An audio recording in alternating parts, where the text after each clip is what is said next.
First of all అరాచకాలు లేవు గతంలో లాగా. చక్కటి పరిపాలన, సంక్షేమం చెప్పినవన్నీ ఒకదాని తర్వాత ఒకటి చేసుకుంటూ వస్తున్నారు. అభివృద్ధి చక్కటి అడుగులు పడుతున్నాయి.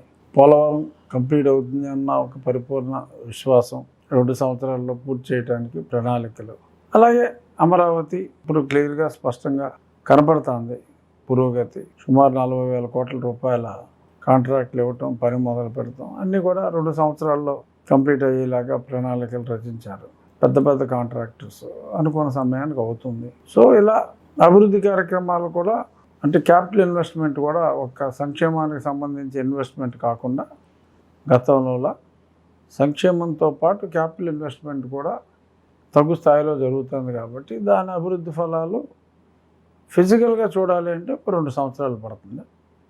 సో అప్పుడు అభివృద్ధి, సంక్షేమం రెండు ఒకదానికొకటి పోటీ పడతాయి. ప్రస్తుతం సంక్షేమం గత ప్రభుత్వం కన్నా బెటర్గానే ఉంది.